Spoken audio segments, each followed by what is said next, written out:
Semalam saya tak buat live. Saya pergi siang tu saya dah buat live. Semalam tu lepas keputusan saya tak buat live. Tapi saya dah pun saya keluar kenyataan tentang BN menang 2/3 tu awal lah. Saya masa tu dalam kira-kira pukul 8 lebih 9 macam tu, saya dah buat satu statement. Saya kata tahniah BN menang 2/3. Ada orang tak puas hati, dia kata mana dia BN menang 2/3, dia kata. Tak lama lepas tu betul BN menang 2/3. Dan keyakinan Barisan Nasional menang 2/3 ni dia orang dah yakin sebelum PRN Johor itu dah berlaku. Saya pun dah nyatakan bahawa kalau sekiranya Johor dan BN yakin menang 2/3, dan kalau mereka betul menang berdasarkan ramalan tersebut, maka PRU akan berlaku paling awal selepas Hari Raya, which is dalam lingkungan Hari Raya dalam Mei, Jun, mungkin Julai, Ogos macam tu, akan berlaku pilihan raya umum atau sekurang-kurangnya urut-urut untuk pilihan raya umum itu berlaku. Kenapa? Kerana this is the right time untuk Barisan Nasional nak capture riding the wave sekarang ni, gelombang. Dan saya kata 3 negeri ni kalau tumbang, saya kata at least 2 daripada 3 negeri ni tumbang, itu indikasi besar bahawa UMNO boleh menang Malaysia, iaitu Negeri Sembilan, Melaka dan juga Johor. Dan sekarang ini Melaka dah tumbang, Johor pun dah tumbang. Jadi senang, indikasi itu dah jelas. Sarawak dia dah secure, Sabah sudah secure. Jadi dia dah lock. 2 negeri Sabah dan Sarawak sudah lock, Johor, Melaka sudah lock. Bila dua-dua ni sudah lock, senang, PRU dah tak ada masalah untuk Barisan Nasional nak menang. Dan menang bukan setakat menang, tuan-tuan. Mereka perlu menang 2/3. Sebab itu bila Barisan Nasional guna moto kestabilan politik negara, itu sebenarnya bukan satu janji, itu sebenarnya satu ancaman, satu threat, satu ancaman kepada rakyat. Ancaman kepada rakyat ialah kalau engkau berani lagi ubah kerajaan, maka politik tidak akan stabil. Itu ancaman BN kepada rakyat. Kita tak nampak benda tu sebenarnya, tapi saya nampak. Seolah-olah BN nak bagi tahu rakyat, kalau engkau kau ni maksud rakyat lah, rakyat, engkau cuba berani-berani tukar lagi kerajaan, maka kerajaan tidak akan stabil politiknya sekali lagi. Dan membenarkan apa yang saya cakapkan selama ini, bahawa politik negara sekarang ini tidak stabil kerana UMNO. Saya kata kalau nak politik ni stabil semula, UMNO kena berkuasa. UMNO berkuasa, politik stabil. Sebab ni tuan-tuan, saya kata, sebab apa? They got everything to lose and nothing to gain.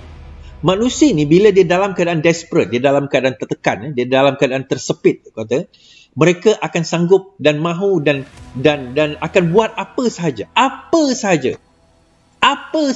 untuk nak kembali berkuasa. Apa sahaja, anything goes. Dan anything goes ni termasuklah memecah belahkan undi pembangkang. Now isu dia, ada yang kata BN tak kuat sebenarnya,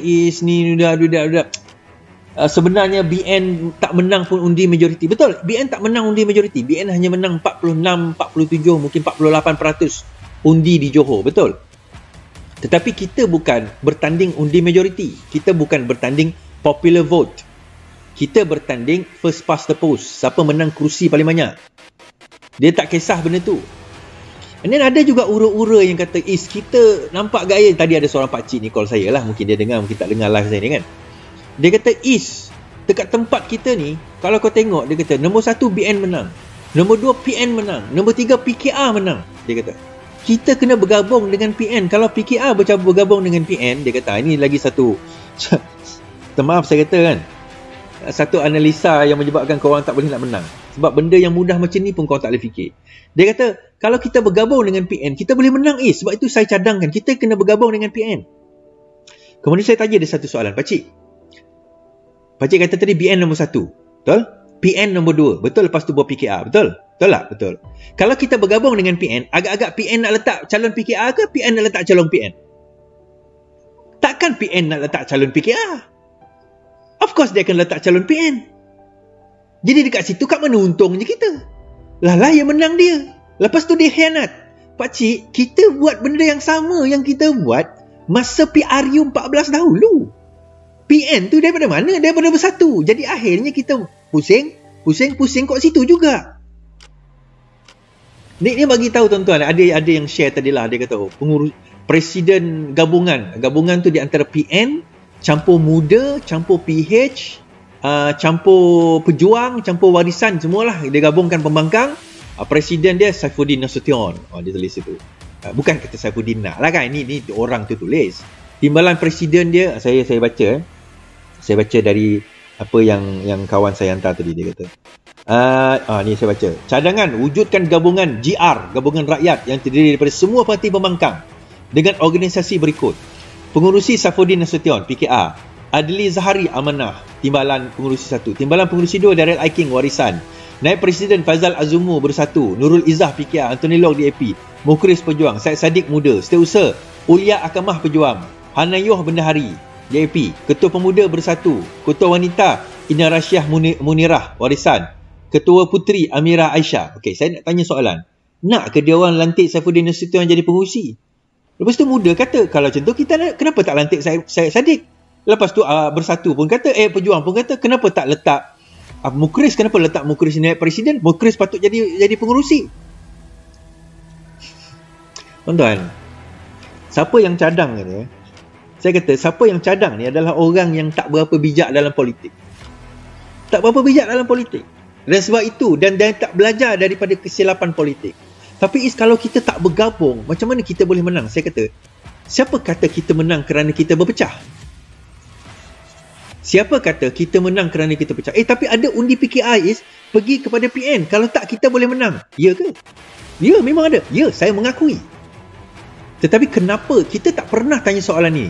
Kenapa dia undi PN? Kenapa tak undi PKR? Kalau betul dia nak bersama dengan pembangkang, kenapa dia undi PN? Dia tak undi PKR? Pernah kita tanya soalan ini? Pernah kita tanya soalan ini? Pejuang tak ada menang satu pun. Malah banyak kerusi pejuang habis hilang deposit. Kenapa pejuang tu dia orang tak sokong? Kenapa PN dia sokong? Jadi bila PN kuat, kita nak bergabung dengan PN. Bila pejuang kuat, kita nak bergabung dengan pejuang. Sampai bila kita nak berharap pada orang lain? Ini saya sebut politik malas, tuan-tuan. Politik malas. Ini ada YB daripada Perlis. Anggap, saya kata jentera malas. Ini YB malas. Ni aku sebut nama YB tu kan? Dengar live tapi tak habis. Lepas tu percaya apa orang cakap. Isunya apa? Malas. Malas apa? Politik malas. Politik malas ni macam mana?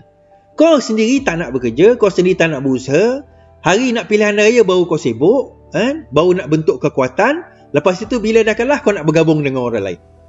Itu satu daripada segi kekuatan kau sendiri. Tuan-tuan, saya nak tanya tuan-tuan. Daripada 2014, Rafizi bawa isu GST sampai 2018.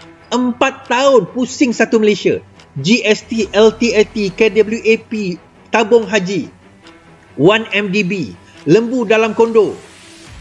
Pusing satu Malaysia. 4 tahun dia bekerja daripada 2014 setelah kalah 2013.